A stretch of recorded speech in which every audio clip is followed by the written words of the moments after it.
It was one of those ordinary Tuesday afternoons in Brooklyn when life can change in the blink of an eye.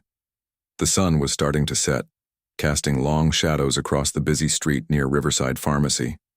Cars moved slowly through the evening traffic, and people walked by with their daily routines, completely unaware that they were about to witness something that would shake them to their core. Margaret Williams had just turned 73 last month. She was the kind of grandmother everyone wished they had, always wearing a gentle smile with silver hair neatly combed and kind eyes behind her reading glasses. Margaret had spent 40 years teaching children in Brooklyn schools before retiring. Even now, kids from the neighborhood would wave at her and call her Mrs. Williams, with the same respect they showed when she was their principal. That afternoon, Margaret needed to pick up her monthly supply of asthma medication. She had been dealing with breathing problems for the past 10 years, ever since she caught a bad case of pneumonia. The doctors told her that her lungs would never be quite the same, but Margaret didn't let that slow her down. She kept her blue inhaler with her everywhere, tucked safely in her brown leather purse that had been with her for 20 years. The pharmacy was busier than usual. Margaret waited patiently in line, chatting with Mrs. Chen, who worked behind the counter. They talked about the weather, about Margaret's grandchildren, and about the new community garden that was being built down the street. It was the kind of friendly conversation that made Brooklyn feel like a small town, even in the middle of a big city.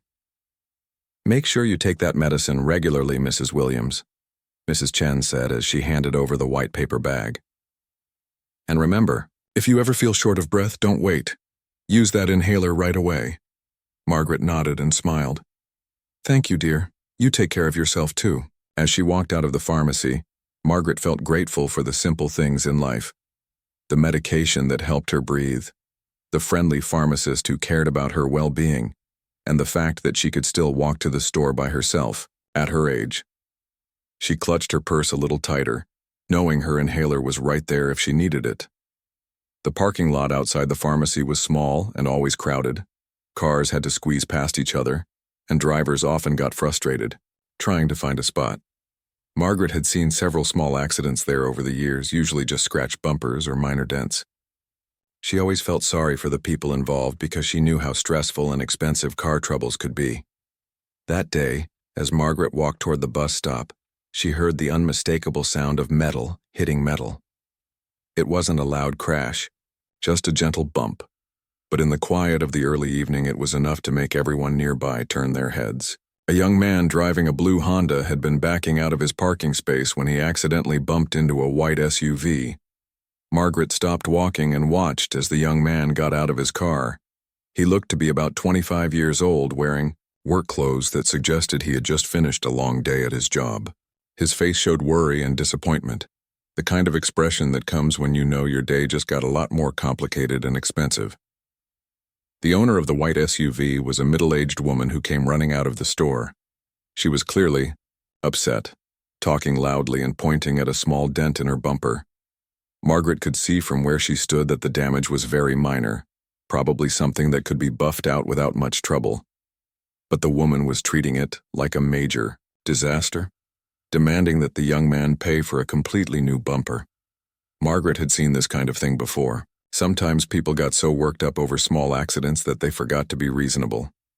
She felt sorry for the young man, who was clearly trying to be polite and responsible, offering to exchange insurance information and apologize for the accident. As the argument got louder, Margaret noticed something important. She had been walking from the pharmacy and had a clear view of the parking lot when the accident happened. She saw exactly what occurred. The young man had been backing out very slowly and carefully. The woman in the SUV had actually been walking behind his car while talking on her phone, not paying attention to where she was going. When she realized a car was backing up, she had quickly moved and accidentally kicked the young man's bumper with her foot, which created the small dent. Margaret knew this information could help the young man. It wasn't his fault at all, and there was no reason he should have to pay for damage that wasn't caused by careless driving. Her years as a school principal had taught her the importance of speaking up when she witnessed unfair treatment. She had spent decades teaching children about right and wrong, and she wasn't about to ignore injustice when she saw it. But Margaret also knew she needed to be careful. Her breathing had been a little more difficult lately, especially when she got stressed or excited. Her doctor had warned her to avoid stressful situations when possible because they could trigger her asthma. Still, she couldn't just walk away when she knew the truth could help someone. She walked slowly toward the two people, taking deep breaths and staying calm. "Excuse me," she said in her gentle teacher voice. "I saw what happened, and I think there might be some confusion about how this accident occurred." The woman with the SUV turned toward Margaret with an annoyed expression. "This doesn't concern you, lady. This man hit my car and he needs to pay for it." Margaret remained calm and polite. "I understand you're upset about your car, but I was walking right there when it happened. I saw everything very clearly." The young man looked at Margaret with hope in his eyes. "Ma'am, if you saw what happened, could you please tell us? I was being very careful, but she says I was driving recklessly." Margaret nodded. "Young man, you were backing up very slowly. I could see you checking your mirrors and being very cautious. The accident happened when this lady was walking behind your car while talking on her phone. She accidentally kicked your bumper when she moved out of the way." The woman's face turned red. "That's not what happened at all. You're just making that up to help him." Margaret had dealt with difficult people throughout her career as an educator. She knew how to stay calm and stick to the facts. "I'm not making anything up. I'm simply telling you what I witnessed. There's no reason for anyone to get upset. These things happen, and the important thing is that nobody got hurt. But the situation was getting more tense instead of better. Other people had stopped to watch, and someone had already called the police." Margaret could feel her chest getting a little tight from the stress, but she tried to ignore it.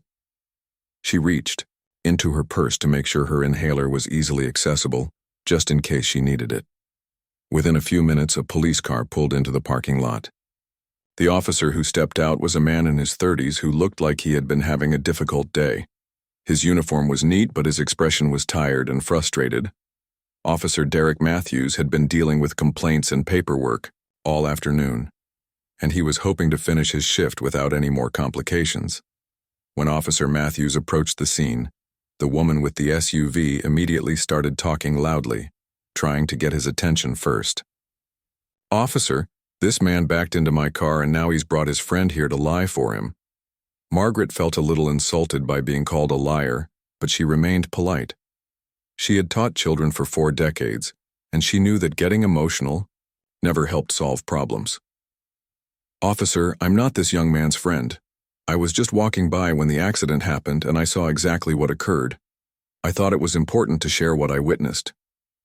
Officer Matthews looked tired and impatient. "Ma'am, unless someone asks for your statement, you don't need to get involved. We can handle this without outside interference." Margaret was surprised by the officer's tone. In all her years living in Brooklyn, she had always found the police to be professional and grateful when citizens offered to help with accurate information. "I'm not trying to interfere, officer. I just want to make sure the truth is told about what happened." The officer's expression hardened. "Lady, I've been doing this job for 8 years. I know how to investigate an accident without help from bystanders who think they know better than the police." Margaret felt her chest tighten a little more. She wasn't used to being spoken to so rudely, especially when she was trying to help someone. But she had faced difficult people before, and she knew the importance of standing up for what was right. "Officer, I understand you have experience, but I was the only person who saw exactly how this accident happened. Don't you think witness information could be helpful?" Officer Matthews was getting more irritated by the minute. He had been looking forward to finishing his shift and going home, and now he had an elderly woman questioning his ability to do his job. "Ma'am, you need to step back and let me handle this situation. Your interference is not needed or wanted." Margaret took a small step backward, but she didn't leave. "I'm not trying to interfere. I'm just trying to be a responsible citizen by sharing what I witnessed." The young man looked nervous as he watched the conversation between Margaret and the officer. He appreciated that someone was trying to help him, but he could see that the situation was getting more tense. "Officer, maybe we could just exchange insurance information and handle this quietly." But Officer Matthews was now focused on Margaret, who he saw as a challenge to his authority. "Ma'am, I'm going to ask you one more time to move along and mind your own business." Margaret felt her breathing getting a little shorter, but she stayed where she was. 40 years of standing up to difficult parents and school board members had taught her not to back down when she was doing the right thing. "Officer, this is my business. I witnessed an accident, and I have information that could help determine what really happened. Isn't that what police investigations are supposed to be about? Finding the truth?" That was when Officer Matthews made a decision that would change everything. Instead of listening to Margaret's information or asking her to provide a formal statement, he decided that this elderly woman was being disrespectful and needed to be taught a lesson about interfering with police work. "Ma'am, turn around and put your hands behind your back.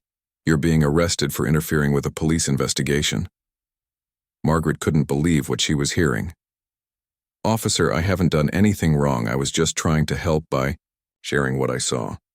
But Officer Matthews had already pulled out his handcuffs. As Margaret reached into her purse to get her identification, thinking that showing her ID might help clear up the misunderstanding, her blue inhaler fell out of her purse and clattered onto the asphalt. Margaret immediately bent down to pick up her medication, feeling her breathing getting more difficult as stress and panic began to set in. But before she could reach her inhaler, Officer Matthews did something that shocked everyone watching. He kicked the small blue device away from Margaret's reach. "You don't need that right now," he said coldly. "What you need is to learn some respect for law enforcement." Margaret stared at her inhaler lying several feet away and felt real fear for the first time. Her chest was getting tighter, and she knew from experience that stress could quickly trigger a serious asthma attack. "Officer, please, I need my medication. I have asthma and I can feel an attack starting." But Officer Matthews ignored her plea and grabbed her arm firmly. "You should have thought about that before you decided to interfere with police business." As the handcuffs clicked into place around Margaret's wrists, she felt her breathing becoming more labored. The combination of physical stress, emotional upset, and the inability to reach her inhaler was creating exactly the kind of medical emergency her doctor had warned her about. Other people in the parking lot had stopped what they were doing to watch. Some were taking pictures and videos with their phones, sensing that something was very wrong with what they were witnessing. An elderly grandmother was being arrested for trying to help with an accident investigation, and her essential medication was lying on the ground just out of reach. Margaret tried to stay calm, using the breathing techniques her doctor had taught her, but she could feel her condition getting worse by the minute. Her lips were starting to feel tingling, and her vision was getting a little blurry, signs that her body wasn't getting enough oxygen.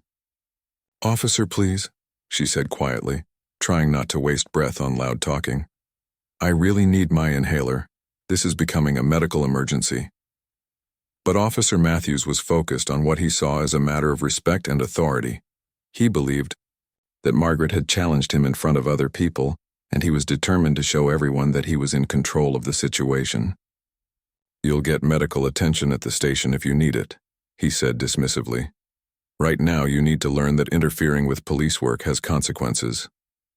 As Margaret leaned against the police car, struggling to catch her breath, she wondered how a simple trip to the pharmacy had turned into the most frightening experience of her life. She had tried to do the right thing by helping a young man who was being treated unfairly, and now she was handcuffed and unable to reach the medication that could save her life. The crowd of onlookers was growing larger, and more people were recording the scene with their phones. Everyone could see that something was terribly wrong, but no one seemed to know how to help an elderly woman who was clearly in medical distress while in police custody. That was when a black car pulled up to the scene and everything was about to change. The black car that pulled up to the pharmacy parking lot was nothing fancy, just a regular sedan that most people wouldn't look at twice. But when the driver stepped out, everything changed. Mike Tyson had been driving through his old neighborhood, the same streets where he grew up as a kid who learned to fight because life gave him no other choice.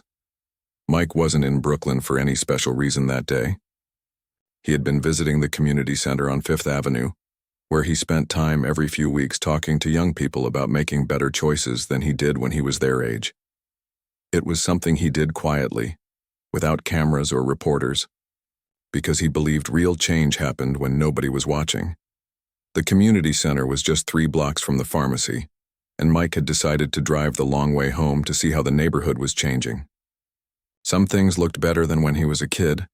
New paint on old buildings, cleaner streets, small businesses that seemed to be doing well. But some things never changed, like the way people treated each other when they thought nobody important was watching.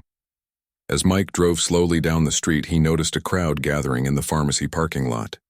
At first, he thought it might be another small accident, the kind that happened all the time in busy areas like this. He had seen plenty of fender benders over the years, and usually people worked things out without too much trouble. But something about this scene felt different.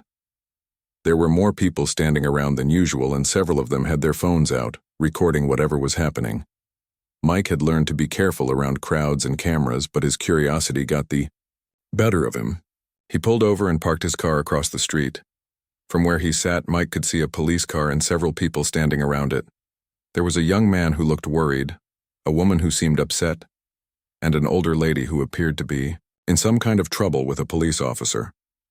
Mike couldn't hear what was being said, but he could see that the older woman was handcuffed and leaning against the police car. Mike's mother had taught him to respect police officers and stay out of their business unless someone was in real danger. She had told him many times that getting involved in other people's problems usually made things worse, not better. But as Mike watched the scene from his car, something about it bothered him. The older woman reminded him of his own mother in some ways. She was about the same age his mother had been, with gray hair and the kind of clothes that grandmothers wear when they go out to run errands. She seemed to be having trouble breathing, and Mike could see her chest moving up and down in a way that looked familiar and frightening. Mike's mother had suffered from severe asthma for most of her adult life. He had watched her struggle to catch her breath more times than he could count, especially when she got stressed or upset. He knew the signs of someone having an asthma attack. The way they tried to stay calm while their body fought for air, the slight blue color that appeared around their lips when they weren't getting enough oxygen.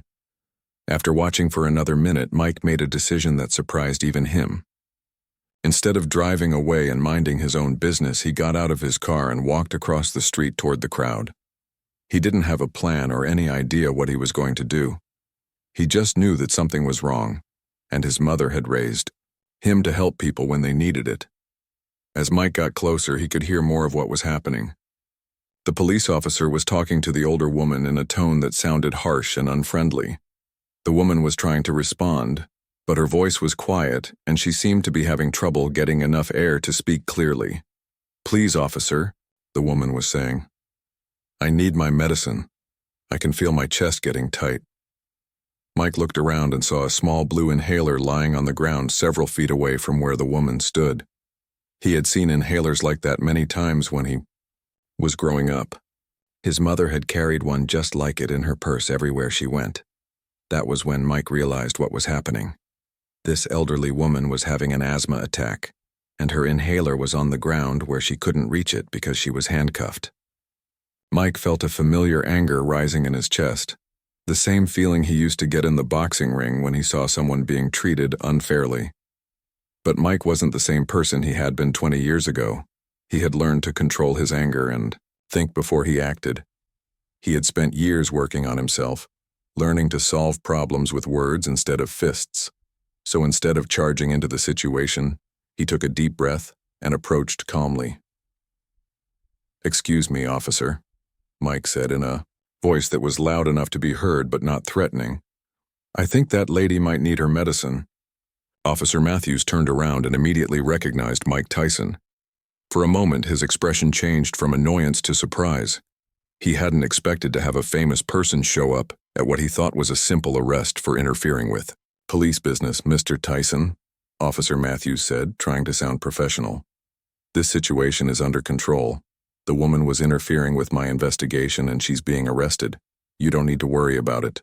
Mike looked at Margaret, who was still leaning against the police car and breathing with obvious difficulty. Her face was pale, and she was trying to stay calm, but Mike could see the fear in her eyes. It was the same look his mother used to get when she couldn't catch her breath. "I understand you're doing your job, officer," Mike said carefully, "but that lady looks like she's having trouble breathing." That inhaler on the ground there, I think it belongs to her. Officer Matthews glanced at the inhaler but didn't move to pick it up. She'll get medical attention at the station if she needs it. Right now, she's under arrest for interfering with police business. Mike felt his old anger trying to surface, but he pushed it down.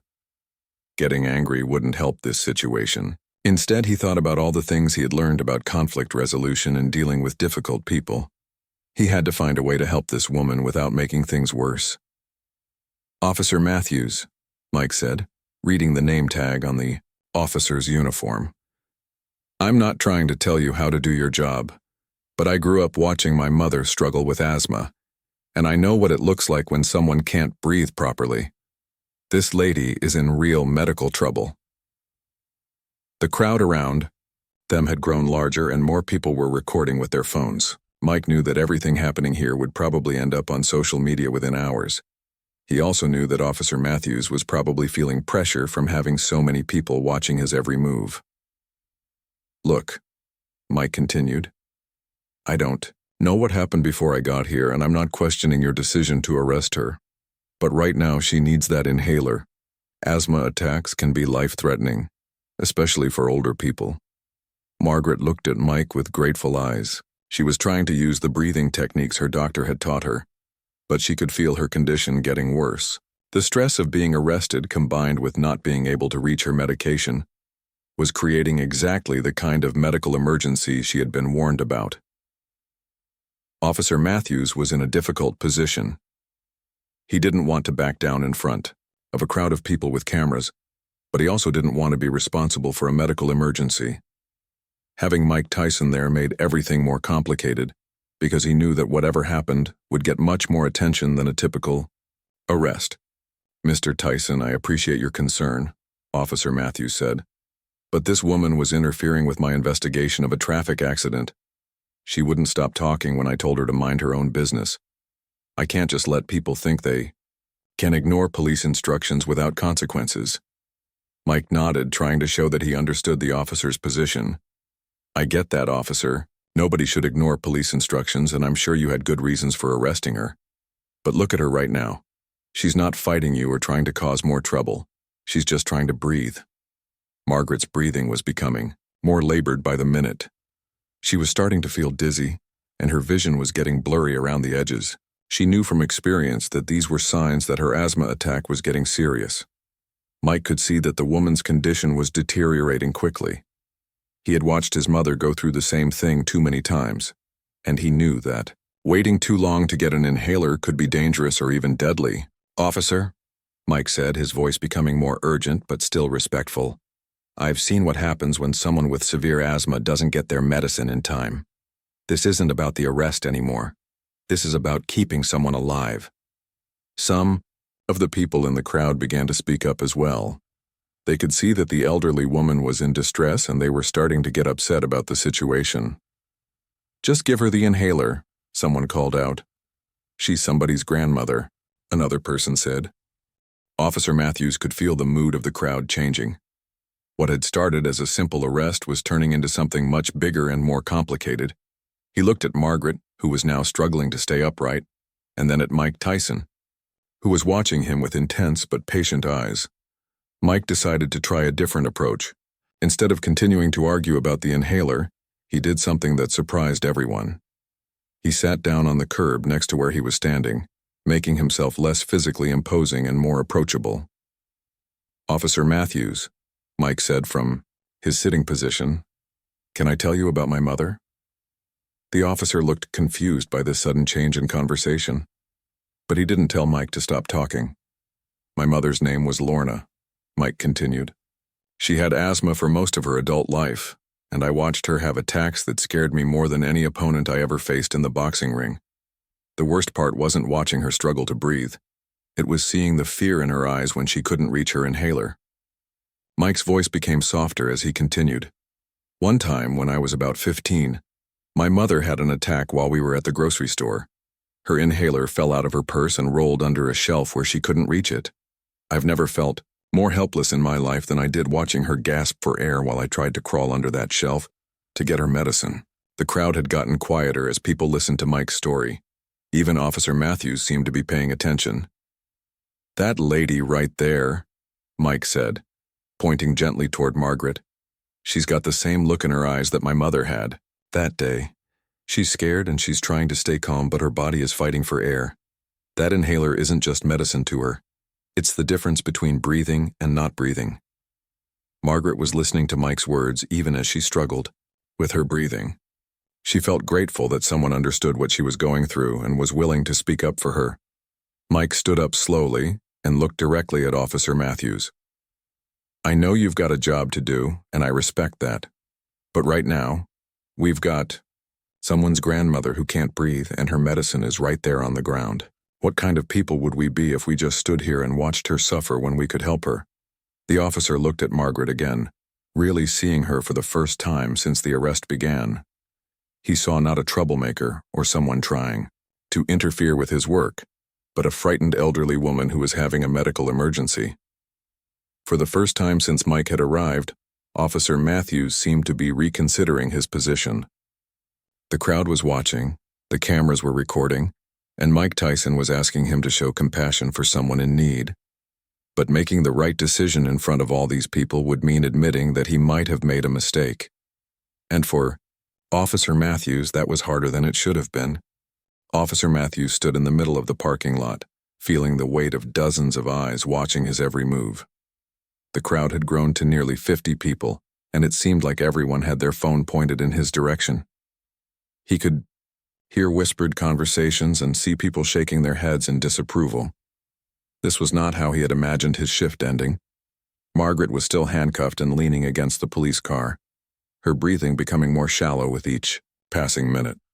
Her face had grown paler, and there was a slight blue tint around her lips that made Mike's heart race with worry. He had seen that same color on his mother's face during her worst asthma attacks, and he knew it meant her body wasn't getting enough oxygen.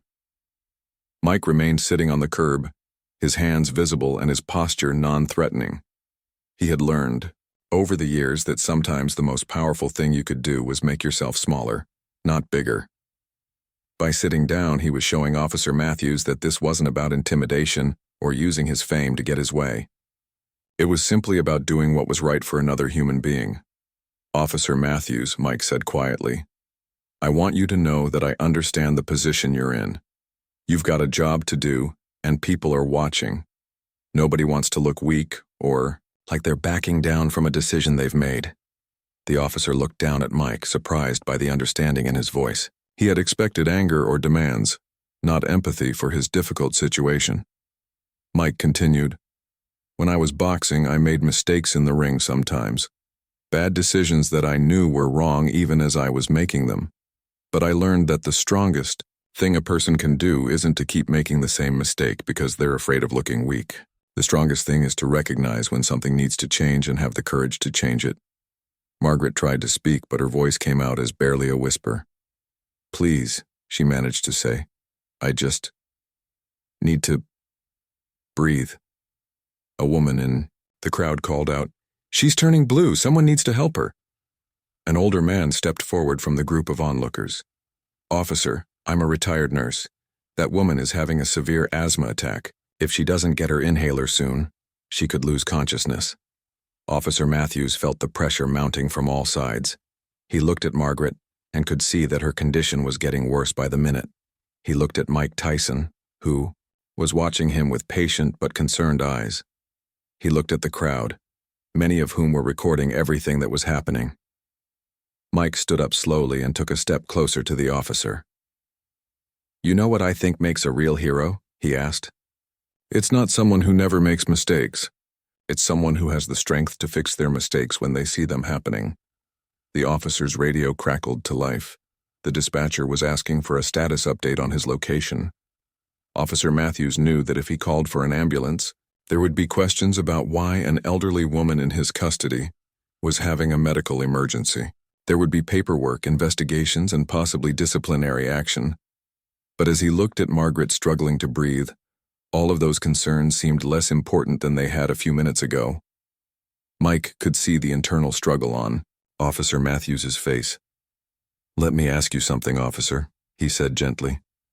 "When you became a police officer, what was the main reason? Was it to punish people, Or was it to protect and serve your community? Officer Matthews thought back to his graduation day from the police academy.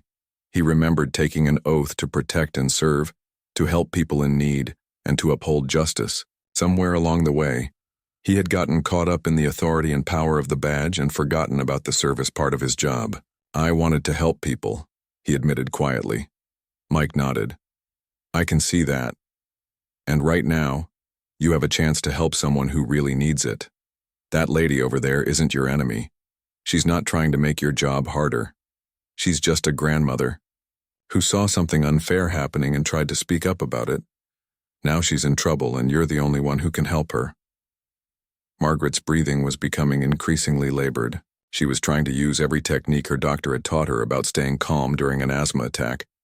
But the combination of stress, fear, and physical restraint was making it nearly impossible to get enough air. A young man in the crowd stepped forward. Officer, that's Mrs. Williams. She used to be the principal at Roosevelt Elementary. She helped hundreds of kids in this neighborhood, including my little sister. She's not a troublemaker. She's one of the good ones. Other people in the crowd began to speak up as well. Mrs. Williams helped my son when he was having problems at school. She organized the food drive for families who lost their jobs during the pandemic. She's been volunteering at the senior center for 10 years. Officer Matthews realized that he wasn't just dealing with a random person who had interfered with his investigation. This was someone who was known and respected in the community, someone who had spent her life helping others. Mike could see that the officer was beginning to understand the situation differently. Officer Matthews, I'm going to tell you something that might surprise you. I've made a lot of mistakes in my life, some of them in front of millions of people. I've said things I shouldn't have said and done things I shouldn't have done. But the mistakes that haunt me the most aren't the ones where I acted too quickly. They're the ones where I had a chance to do the right thing and didn't take it. The officer looked at Margaret again. Her breathing was becoming more desperate, and she was starting to sway slightly on her feet. The blue tint around her lips was becoming more pronounced. What if that was your mother? Mike asked softly. What if that was your grandmother standing there, unable to breathe, with her medicine just a few feet away? What would you want someone to do? Those words hit Officer Matthews like a physical blow. He thought about his own mother, who was about the same age as Margaret. He imagined her, in handcuffs, struggling to breathe, while someone with the power to help her chose not to. The thought made him feel sick to his stomach. In the distance, they could hear the sound of sirens. Someone in the crowd had called 911, reporting a medical emergency. Officer Matthews knew that paramedics were on their way, but he also knew that Margaret might not have enough time to wait for them. Mike heard the sirens too and felt a sense of urgency. Officer, the paramedics are coming, but they're still a few minutes away. You don't have to wait for someone else to make this decision. You can be the hero in this story right now. Officer Matthews looked around at all the faces watching him. Some looked angry, some looked concerned, but most just looked hopeful that he would do the right thing. He thought about the oath he had taken when he became a police officer, about his duty to protect and serve. Then he thought about his mother, his grandmother, and all the elderly women in his life who had shown him kindness and wisdom over the years. He realized that Margaret Williams wasn't so different from them. She was someone's mother, someone's grandmother, someone who had spent her life trying to make her community a better place. Without saying another word, Officer Matthews walked over to where Margaret's inhaler lay on the ground. He picked it up, examined it for a moment, and then walked back to where Margaret was standing. Mrs. Williams, he said, his voice much gentler than it had been before. I'm going to remove your handcuffs so you can use your inhaler. But I need you to promise me that you'll stay calm and cooperate. Margaret nodded weakly, not trusting herself to speak without gasping for air. Officer Matthews unlocked the handcuffs, and Margaret's hands immediately went to her chest. Her wrists were red from where the metal had been too tight, but she didn't complain. She was focused entirely on getting the medicine that could help her breathe. Mike stepped closer, ready to help if Margaret needed assistance with her inhaler. Take your time, ma'am, he said softly. Just focus on your breathing. Margaret's hands were shaking as she brought the inhaler to her mouth. She had used this device thousands of times over the past 10 years, but never when she was this desperate for air. She pressed down on the canister and inhaled deeply, feeling the medication enter her lungs. The effect wasn't immediate, but after a few seconds, Margaret felt her airways beginning to open slightly. She took another puff from the inhaler and then another, following the instructions her doctor had given her for severe attacks. The crowd watched in tense silence as Margaret used her medication. Everyone could see that she was still struggling, but there were signs that the inhaler was starting to help. Her breathing became slightly less labored, and some color began to return to her face. Mike stayed close to Margaret, ready to catch her if she collapsed. "You're doing great, Mrs. Williams. Just keep taking slow, steady breaths." Officer Matthews watched as Margaret's condition slowly began to improve. He felt a mixture of relief and shame, relief that she was getting better, and shame that he had let the situation get so serious before acting. The paramedics arrived just as Margaret was starting to breathe more normally.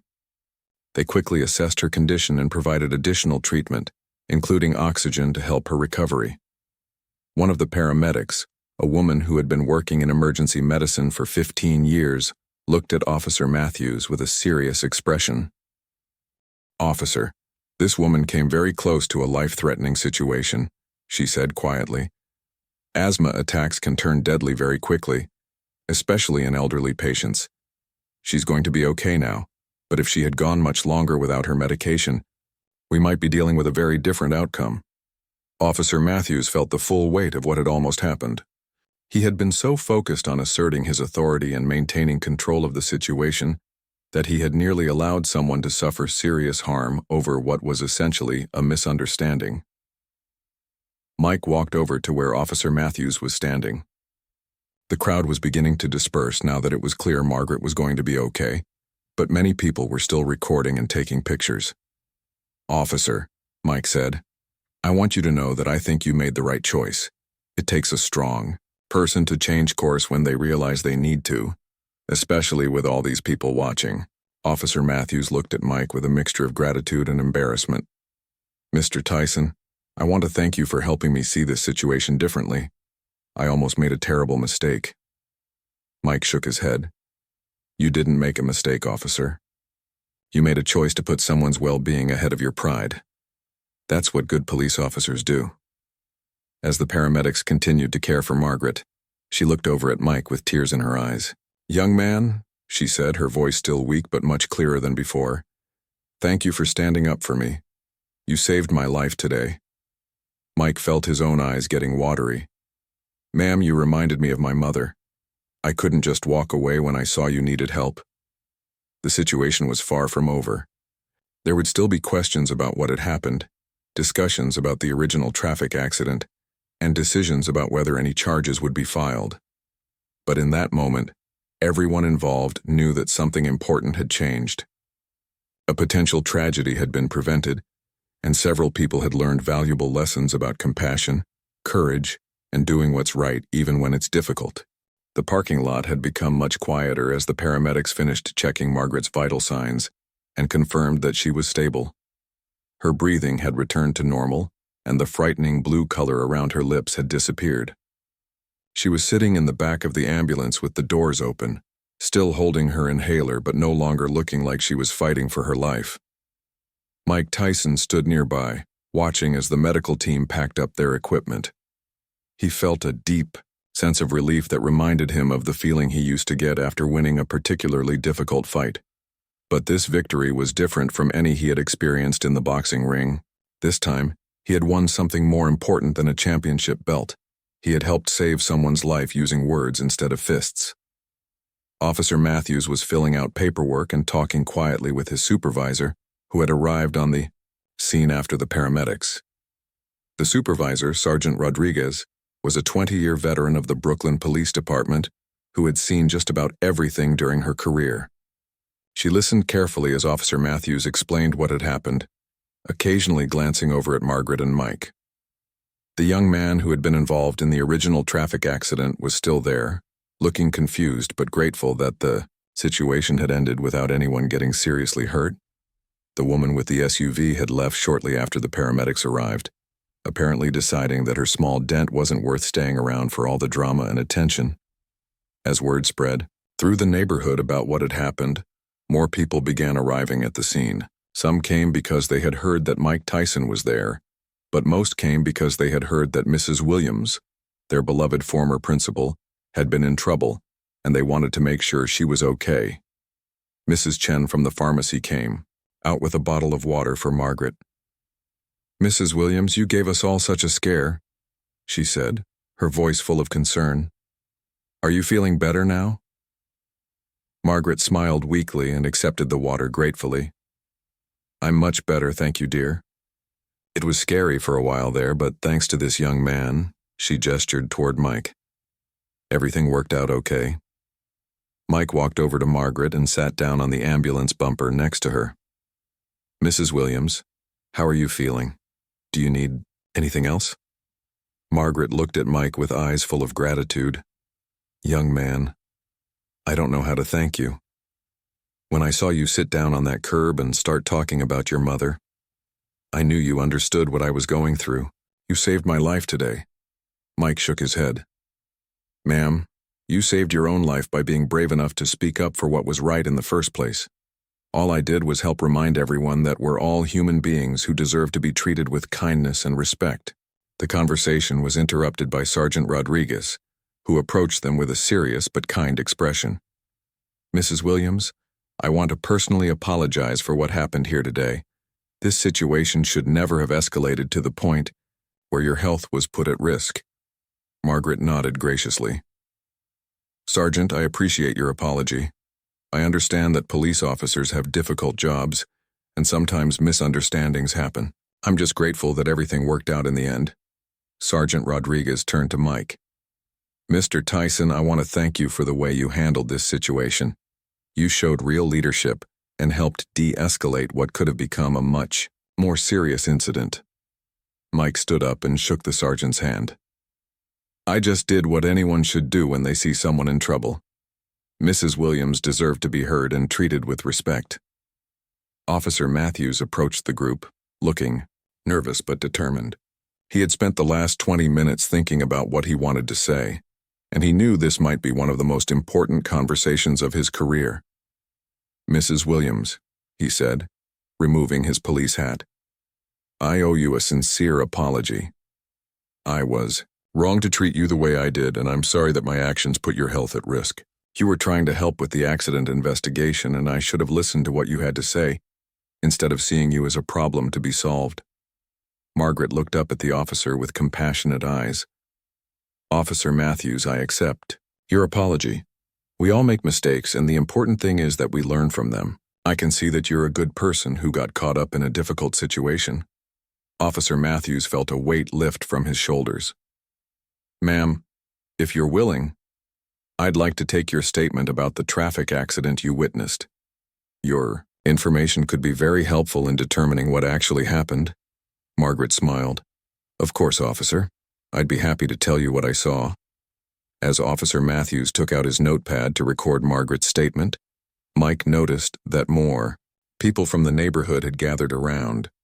He recognized some faces from his visits to the community center, and he could see the respect and affection they all had for Margaret. An elderly man named Mr. Thompson, who lived in the apartment building next to the pharmacy, stepped forward. "Mrs. Williams, when I heard what happened, I had to come see if you were okay. You've done so much for this community over the years. We couldn't bear the thought of something happening to you." A younger woman with 2 small children spoke up as well. "Mrs. Williams, you helped my daughter when she was having reading problems in 2nd grade. You stayed after school every day for 2 months to work with her. She's in high school now and still talks about how much you helped her." Margaret felt tears coming to her eyes as she listened to the people from her neighborhood express their concern and share their memories. She had spent her entire career trying to make a positive difference in people's lives, but she had never realized how much those efforts had meant to others. Mike watched this outpouring of community support with deep appreciation. It reminded him of the importance of building genuine relationships with the people around you, not just the ones who could help your career or make you famous. One of the paramedics approached Margaret with a clipboard. "Mrs. Williams, we'd like to recommend that you follow up with your doctor within the next day or two. You had a pretty severe asthma attack, and it would be good to make sure your medication is properly adjusted." Margaret nodded. "I'll call my doctor tomorrow morning. Thank you for taking such good care of me." As the paramedics prepared to leave, Sergeant Rodriguez pulled Officer Matthews aside for a private conversation. Mike couldn't hear what they were discussing, but he could see that it was a serious talk about what had happened and what lessons needed to be learned. Mike's phone had been buzzing with calls and text messages ever since videos of the incident started appearing on social media. His publicist, his trainer, and several friends had all reached out to ask about what was happening, but Mike ignored the phone calls. Right now, he was more interested in making sure Margaret was completely okay and that the situation was properly resolved. "Mr. Tyson," Margaret said, "I have to ask you something. Why did you stop to help me? You don't know me, and you could have just driven by like most people would have done." Mike sat back down next to Margaret and thought about her question. "Mrs. Williams, when I was growing up, I got in a lot of trouble and made a lot of bad choices. But there were people in my life, teachers, coaches, community leaders, who saw something good in me even when I couldn't see it in myself. They stood up for me when I needed it most." He paused and looked around at all the people who had gathered to support Margaret. "When I saw you trying to help that young man with the traffic accident, I saw someone who was willing to do the right thing even when it was inconvenient. When I saw you in trouble and struggling to breathe, I saw someone who deserved to have others stand up for her the same way people stood up for me." Margaret reached over and patted Mike's hand. "You're a good man, Mike Tyson. Your mother raised you right." Mike felt his eyes getting watery again. "Thank you, ma'am. That means more to me than you know."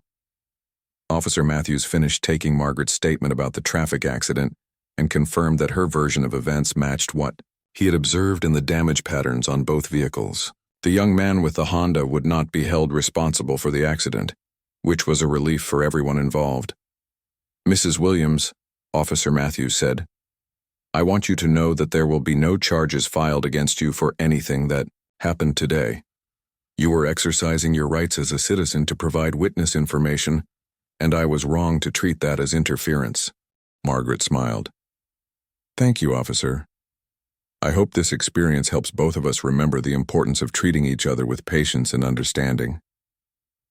As the official business of the incident was being wrapped up, Mike noticed that several news reporters had arrived on the scene.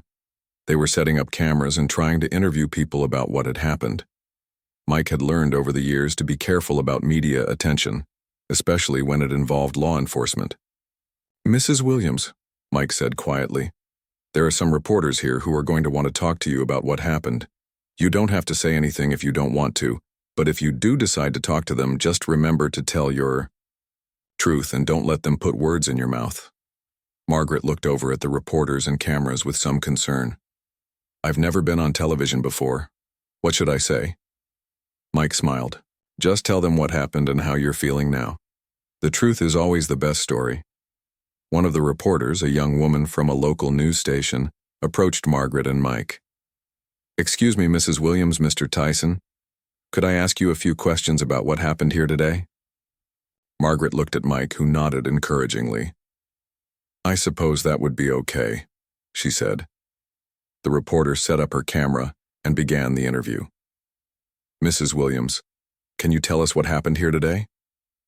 Margaret spoke clearly and calmly about witnessing the traffic accident, trying to provide helpful information to the police, and then having the medical emergency when she couldn't reach her inhaler. She was careful not to speak badly about Officer Matthews, emphasizing instead that the situation had been resolved peacefully and that she was grateful for everyone who had helped her.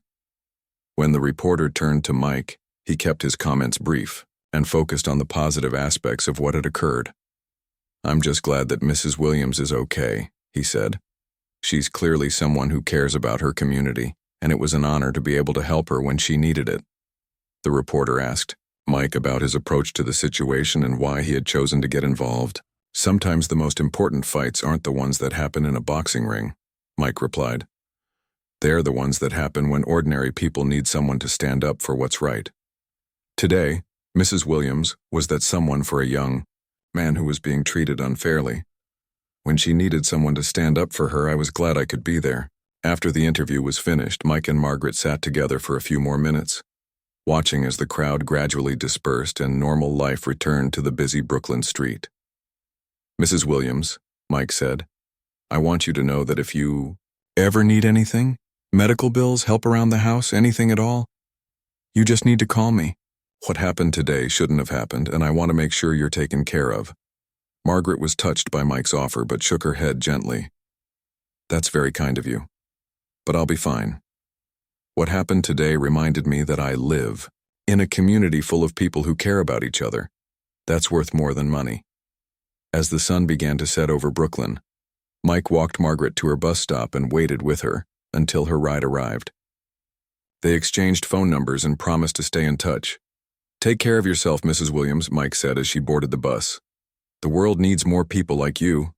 Margaret smiled and waved as the bus pulled away. Mike stood on the sidewalk, for a moment thinking about everything that had happened. He had started the day planning to visit some young people at a community center, and ended up being part of a story that would be talked about for years to come. But more importantly, he had been reminded of something his mother had tried to teach him long ago, that real strength isn't about how hard you can hit someone, but about how willing you are to help someone who needs it. As Mike walked back to his car, he felt grateful for the chance encounter that had brought him to that parking lot at exactly the right moment. Sometimes, he thought, life puts you exactly where you need to be to do exactly what you're supposed to do. The story of what happened that day would indeed spread far beyond Brooklyn. Videos of Mike's calm, compassionate intervention would be shared millions of times on social media. News stories would be written about the importance of de-escalation and community support. Police departments would use the incident as a training example of how situations can be resolved through patience and understanding, rather than force. But for Margaret Williams and Mike Tyson, the most important part of the story wasn't the fame or the lessons it taught others. It was the reminder that even in a world that often seems divided and angry, there are still people willing to stand up for strangers, to show compassion to those in need, and to choose kindness over conflict. And sometimes that's all it takes to change everything.